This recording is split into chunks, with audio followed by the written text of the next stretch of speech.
créer l'émotion ou le choc esthétique. Je ne sais pas pourquoi, d'ailleurs, le surréalisme ne sait pas, à aucun moment, n'a éprouvé le besoin de s'appeler postmoderne. Donc, c'est pas tout à fait.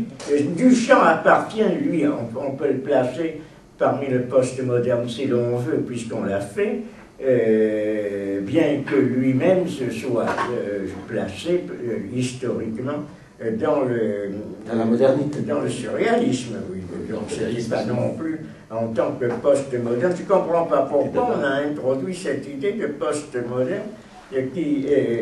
C'est une catégorie qui tient dans la continuité, si l'on veut, mais qui n'est pas non plus présente. Le point commun avec Baudelaire, peut-être. Dans ce mouvement. Le point commun avec Baudelaire pour la postmodernité au Rudimède, je crois que c'est aussi à l'occasion de l'exposition universelle ce que disait. Je disais, le surréalisme, si l'on le voit dans ses attendus, ses définitions, ses intentions, correspond tout à fait à ce que on vient de définir un petit peu comme étant postmoderne. Mais ils n'ont pas utilisé ce nom. Et le postmoderne ne s'est jamais classé lui-même à l'intérieur du surréalisme, puisqu'il a englobé des choses tout à fait différentes, si j'ai bien compris. Le moderne a drainé tout un tas d'idées qui ne sont pas particulièrement surréalistes, y compris chez Lyotard. Oui, mais si vous suivez la pensée de Lyotard, si vous voulez l'appliquer aux catégories conceptuelles de l'histoire de l'art, alors là, je peux vous dire que, par exemple, le surréalisme, c'est déjà le moment moderne du dadaïsme. Vous voyez ?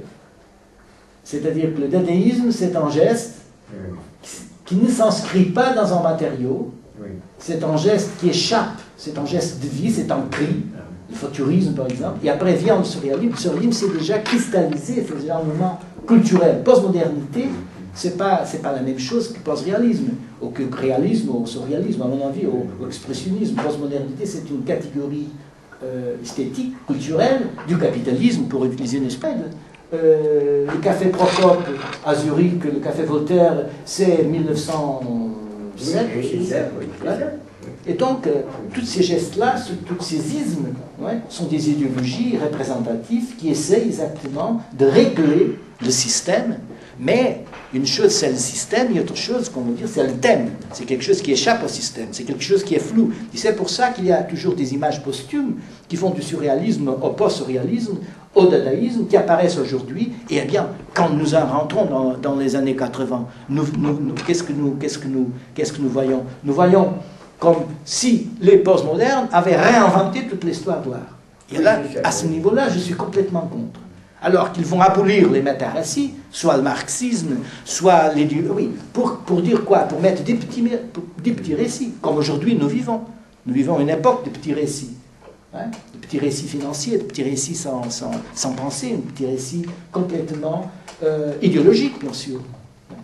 Mais il y a des méta-récits aujourd'hui. Il y a toute une les gens pensent qu'il n'y a pas de méta-récits, mais il y a des méta-récits. Des méta-récits, c'est-à-dire des grands narratifs sur l'histoire, avec enfants. Par exemple, Marx, il faisait partie d'une certaine méta-narrative, mais à mon avis, c'était une bonne méta-narrative. Hitler aussi, il avait une méta-narrative, mais le méta-récit d'Hitler, bon, alors là, je me refuse de parler d'une méta-narrative, parce que c'est une narrative qui levait à la termination. Non. Il est méta-narrative de Marx, c'est une narrative pour la libération, d'une certaine façon. C'est une narrative qui allait essayer de voir où est l'homme, où est l'histoire, où est le progrès, etc., etc. Bien sûr qu'il y a des contradictions dialectiques dans l'histoire, mais il y a quand même un rapport, comme disait Adorno, entre l'histoire, entre ce que fait Marx et ce que fait un dadaïste. Et disons que ce que fait un dadaïste est plus proche de Marx que plus proche d'Hitler.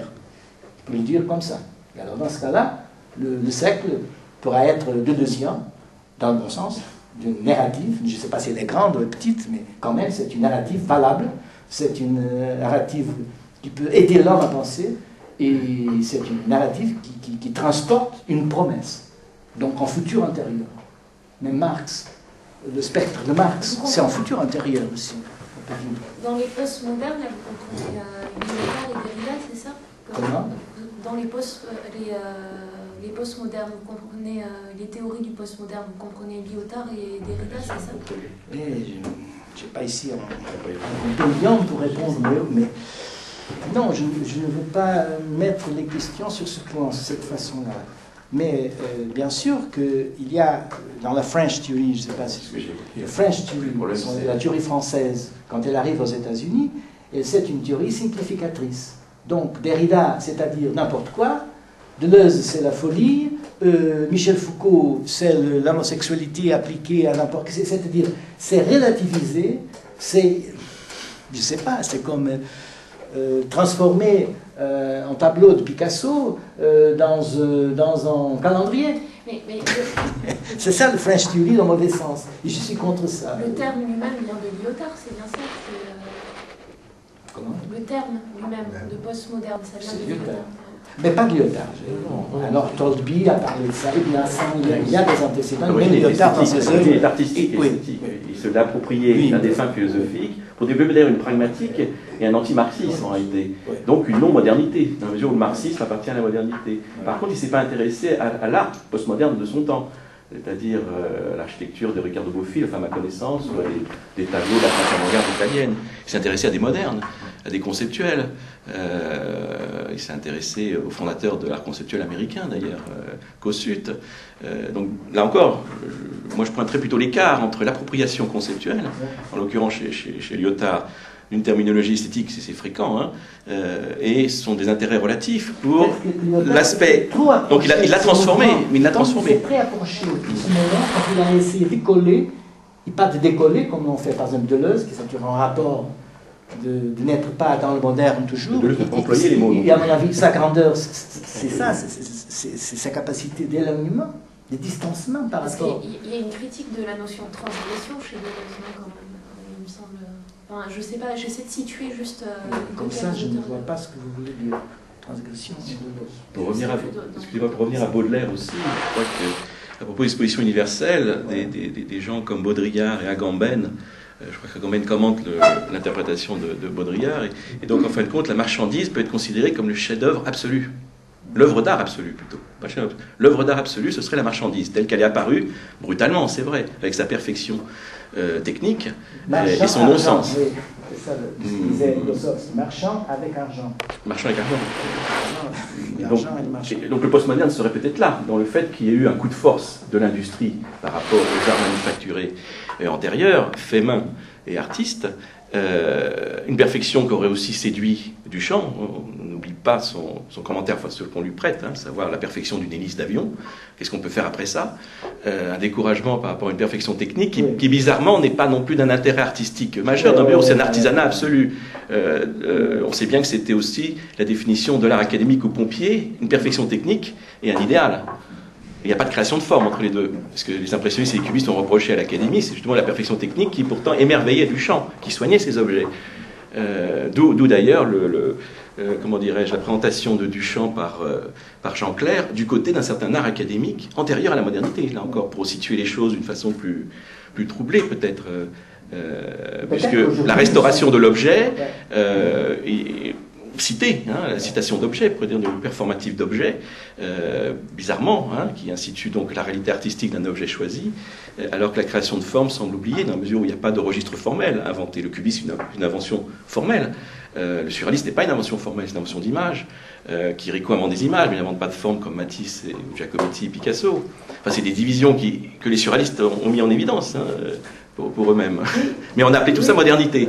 C'est toute la question des appellations non contrôlées au XXe siècle.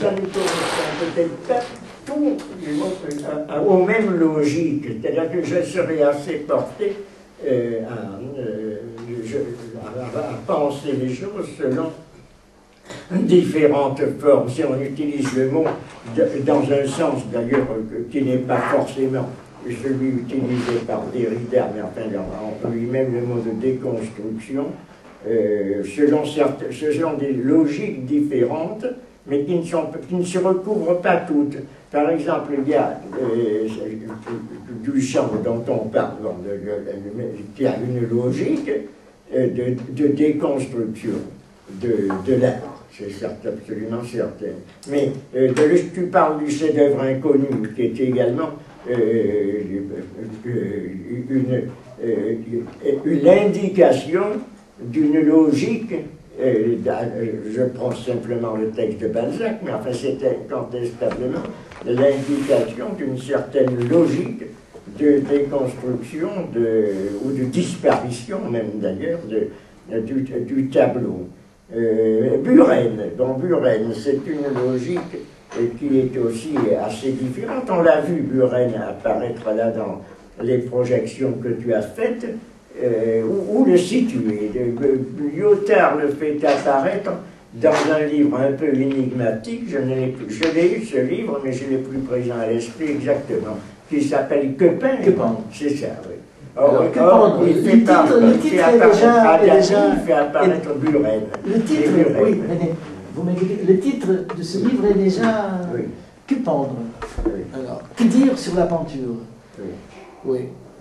Parce qu'il a Adami d'un côté. Oui, c'est ça. Adami, alors c'est une tranche de peinture. Oui. C'est tout un programme. C'est quelqu'un qui... Il y a des contenus, hein. Oui, mais ça ne veut dire rien en même temps. Parce qu'on peut toujours dire, ah oui, mais la peinture, elle est faite à partir des systèmes figuratifs, des systèmes figurals, des forces, comme disait Deleuze, non, comme Bacon. Ça ne relève pas de la forme, ça relève de la force, on fait chaud, non, on fait chaud de formes qui sont toujours en illusion, oui, la sensation, la question de la chair, non, du corps de la chair, l'incarnation dans le sens primitif, non, dans le sens... Et alors là, bien sûr que si on prend des exemples, l'exemple c'est déjà une logique que j'aime pas beaucoup parce que les exemples sont toujours des définitions très idéologisées, sont des définitions qui se prêtent à aider à quelqu'un à se défendre de notre jugement, etc. Donc des exemples, je préfère les contre-exemples, c'est-à-dire des choses qui ne sont pas exemplaires. Et à ce niveau, je reviens à Duchamp. Duchamp prémet exactement en pharmacon de porter la pharmacie au musée, le musée à la pharmacie. Faites cette scène, non, que c'est pas l'expérience du lieu, que c'est un thème, c'est une question à mon entier, on peut poser le compte de plus sur l'expérience du lieu. Alors il va au Louvre. Alors là, je préfère Duchamp. Il n'est pas allé au Louvre. Il est allé à un endroit très lupanaire, oui, à New York, en lieu obscur, pour mettre son urinoir. Alors là, il s'en prend, et ça c'est cher, hein, ce qu'il a fait. Il y a toute une logique financière autour d'un certain postmodernisme qui se sert de la critique, non, de la critique du passé, et à mon avis, du bon passé, comme la bonne métaphysique. Il y a la bonne métaphysique et la mauvaise métaphysique. Et donc, je ne sais pas, à mon avis, c'est comme... oui, le geste du Duchamp. Je suis en train de faire un texte en ce moment, bon, je ne peux pas le dire, mais... Si on peut comparer un peu Duchamp avec Beckett.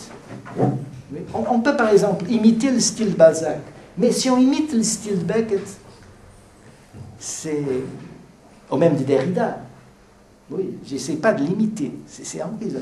Il y a des termes, des idées que j'essaie de travailler. Et comme il n'a pas travaillé sur Duchamp, je me suis dit, bon, il faut y aller sur des choses qu'il n'a pas, parce qu'il n'est pas mon maître quand même. Peut-être un contre-maître. Et donc, je ne me sens pas très, très bien à penser que je suis un déconstructionniste à la lettre, ou avant la lettre, mais hors de la lettre, disons, hors du texte aussi, dans ce cas dans l'image. Oui. Est-ce qu'il y a des personnes qui ont vu le film No, le film chilien, qui passe actuellement? Je ne sais pas, je l'ai vu hier, donc c'est tout à fait par hasard. J'ai entendu parler. Et tout ce qu'on discute actuellement sur ces passages de sens des images et sur les invariants se trouve explicité dans un projet politique dans ce film sur le fameux référendum de Pinochet, donc que Pinochet a été obligé de mettre en scène. et que vous avez à l'intérieur, donc ensuite, toute une bagarre aussi idéologique sur comment peut-on gagner quelque chose que tout le monde espère et qui est déjà là, mais qui est déjà perdu d'avance. Parce que c'est comme ça le point de départ. Et on part donc de la figure principale, c'est un publicitaire qui n'est pas politiquement engagé, qui est un peu neutre et qui a quand même ses convictions. Et que vous avez là-dedans ensuite donc une espèce de superposition d'images entre ce qui relèverait donc d'une image, est-ce qu'on peut dire postmoderne? Je sais pas, postmoderne, avec des invariants. Et je pense à Warburg, évidemment, quand j'entends, parce que toute la campagne va être axée sur la joie. Représenter la joie. C'est là-dessus, il y a le fil dramatique, enfin le dramaturgique du film est construit. Et je trouve que c'est un très beau film politique, justement. Et le réalisateur, c'est qui? Bernal. Oui, vous avez raison. C'est un réalisateur mexicain. Non, c'est un chinois. C'est un chinois. Un chinois. C'est un chinois. Vous pouvez écrire. Le film, moi je peux vous le donner tout de suite. Je regarde sur ouais, Internet. Le film s'appelle No et passe toujours. J'ai entendu parler de ce film, mais je n'ai pas vu encore. Mais ça illustre tout notre débat, à mon sens. C'est un Palergon, Bon. Oui, et on pourrait dire également que en ce qui concerne la peinture, jusqu'à une époque récente, la peinture, il a été réservé, dévolu à la peinture, de produire des images. Ensuite, ce rôle de l'image a été confié à tout un tas de choses différentes. Bon, déjà, on a cité Baudelaire, mais justement, déjà lui-même s'aperçoit que le rôle de construire l'image a été dévolu à la photographie. C'est que la peinture a été dépouillée de son rôle d'image. Maintenant, on ne peut pas dire que le monde actuel est un monde sans images, il y en a beaucoup, mais toutes les images sont réservées à d'autres choses que la peinture, la vidéo, la télévision, la bande dessinée, etc. L'art proprement dit, enfin, si on identifie l'art en tant que tel, ou la production artistique, ou ce qui est considéré comme œuvre d'art, est précisément dépossédé de sa fonction d'image. C'est certain. Donc, alors, c'est pour ça que je disais que Buren est un exemple. Est-ce qu'il y a les colonnes de Buren, ça fournit bien, si l'on veut, une image, puisqu'on a vu une image photographique de ces colonnes de Buren, mais est-ce que l'on peut dire que c'est une production d'image? Oui. C'est ça le problème. Oui, c'est un peu le problème aussi. Oui, de l'art conceptuel, c'est une art qui n'existe plus, elle est sous l'effet de la documentation, des enregistrements, comme la performance, oui. Ce sont des nouvelles formes de représentation. Mais par exemple, Duchamp, sa pissotière de Duchamp, c'est pas une production d'image, on pourrait bien dire que ça donne une image. Un objet, oui, c'est une image. Malevich, c'est bien la destruction de l'image. Oui, c'est vrai. Mais c'est plus rien. Bon, il a fait quand même quelque chose que personne n'avait fait. Oui.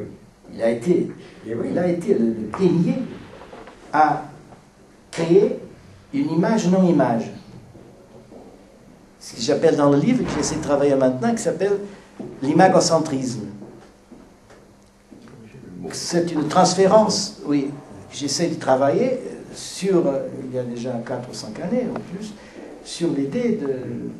J'ai parlé un jour à Derrida sur cette question, même à Adami plusieurs fois, sur la question de l'image, du centre de l'image, logos de l'image aussi. Est-ce qu'on peut parler de peinture comme d'une écriture d'image représentable, ou qui se laisse représenter à travers les traces, à travers les figures, les forces, les formes, enfin les contenus si vous voulez. Et bien sûr que cette question de l'image, c'est une question qui aujourd'hui, mais bien sûr que le logocentrisme ne se fonde pas sur l'image. C'est vrai que le logocentrisme se fonde sur l'idée de l'entendement, pour être précis, pour dire n'importe quoi. C'est vrai que l'entendement, le logos, c'est quelque chose par rapport au langage plutôt qu'à l'image. Ouais. Même qu'on peut faire des trucages et on fait des trucs entre langage et image, ce qui vient avant, ce qui vient après, etc. Mais le logos a même des composants rationnels, très intelligibles, même platoniques dans l'histoire de la philosophie, qui s'appliquent aussi à l'histoire de l'art. C'est intéressant, Platon, qui n'aimait pas les artistes, mais c'est en Platon très esthétisante, sa façon de parler. Non, Karl Reinhardt, l'historien allemand, il parlait de Platon dans ce cas, c'est-à-dire une philosophie c'est-à-dire un philosophe qui a aboli la dimension du philosophème pour introduire la notion du mathème, le géométrème, la notion de la géométrie, la notion au fond de l'idée pure, l'idée géométrique, une idée qui n'a pas un rapport avec le temps. Il n'y a pas des récits sur la temporalité des mathématiques, non, elles existent toujours, disons. Alors, la question de l'image, bon, c'est une question, oui, eidolon, ça m'intéresse aussi la question de l'eidolon et de l'icône, c'est-à-dire les questions, ce qui est de l'idole, de la vénération, oui, c'est une question, on n'a pas eu le temps de parler, beaucoup de choses. Il faut définir les termes, évidemment, parce que l'image, ça peut être tout ce qui se donne à voir. Rien n'échappe à l'image, pas plus un urinoir. On dirait Leibniz, c'est pas une image, c'est quelque chose qui se voit, c'est pas une image. Une image, c'est un double. Oui, ça fait. La double de Leibniz, c'est une image pure, comme on disait. Le double, c'est comme je suis ici et je vais prendre une bière. C'est un pli. Ce n'est pas une solution, d'ailleurs, mais je réfléchis, c'est une association d'idées. Je prends par exemple, dans l'œuvre de Deleuze, j'ai été frappé du fait que on peut être frappé, en plus c'est pas uniquement moi, quand il utilise le mot image, il l'utilise à propos du cinéma. Il a utilisé à propos de la peinture logique de la sensation. Il n'a pas utilisé le mot d'image. Ce n'est pas, il n'est pas impossible d'utiliser le mot d'image lorsque on analyse des œuvres de Bacon, mais ce n'est pas dans la peinture, donc pour lui l'essentiel, c'est pas la production d'une image. Tandis que dans le cinéma, il y a la production d'une image. Pour la peinture, c'est autre chose, c'est quelque chose qui intéresse le sensible, qui intéresse l'esthétisme au sens propre, qui est donc il travaille là-dessus, mais qui ne travaille pas spécifiquement sur l'image. C'est ce que je voulais dire simplement, que effectivement le mot d'image est équivoque, est ambigu lorsque l'on parle de l'image dans ce sens-là. Tandis qu'il devient clair lorsque l'on parle de l'image cinématographique, où le mot a plus de consistance et où effectivement, si le monde actuel est rempli d'images, ce n'est pas par rapport, je voulais dire uniquement ça, qui est un sujet de réflexion quand même, ce n'est pas par rapport à la création de l'œuvre d'art, ou ce qui est considéré comme l'œuvre d'art, dans le domaine pictural, c'est par rapport, encore une fois, à d'autres moyens de production d'images, comme photographie, cinéma, vidéo, etc., ou par l'intermédiaire de la bande dessinée qui peut être considérée, qui peut être promue au rang de création artistique, mais qui généralement n'est pas considérée comme appartenant à la forme si l'on peut hiérarchiser, supérieur de création artistique. C'est-à-dire qu'un peintre ne va pas dire qu'il est peintre par la production de bande dessinée, mais par rapport à quelque chose d'autre. Donc il y a une différence là, malgré tout. Il y a quelque chose qui n'entre pas dans le même domaine.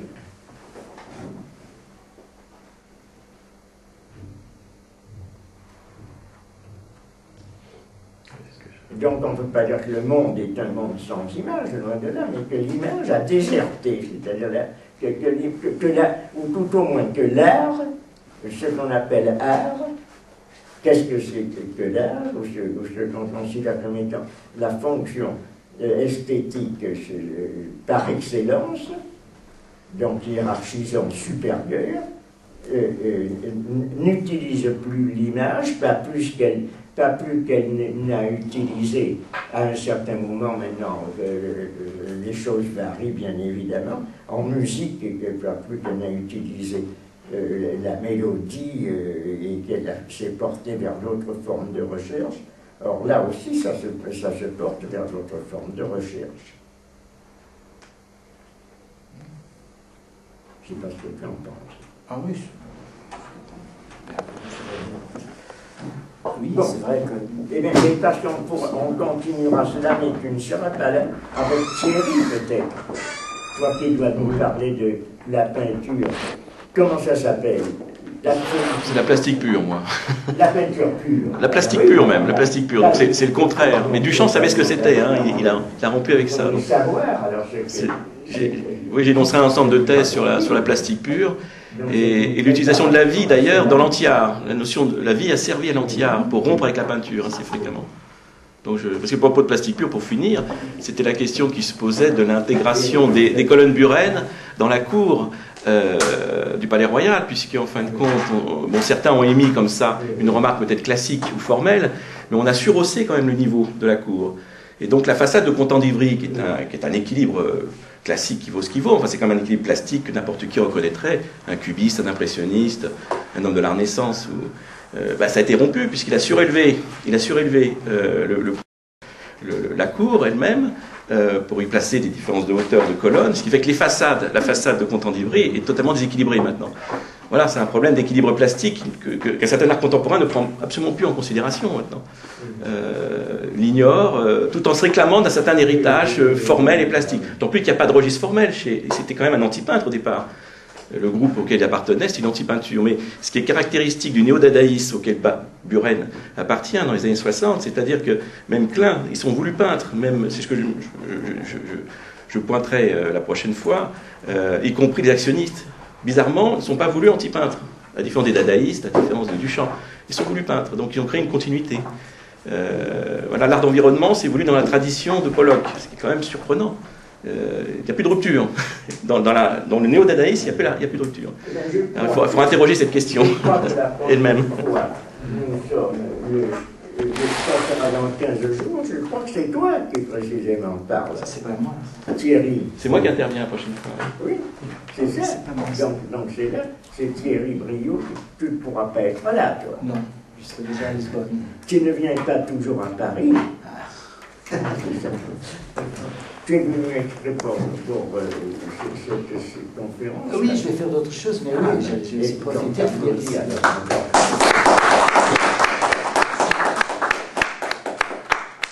Merci. Donc, c'est moi que je vous il est remercie. déjà moins de quart, presque. Un stylo, je ne sais pas à qui est le stylo, ça. Portugal. Maintenant, Un peu de question. le prochain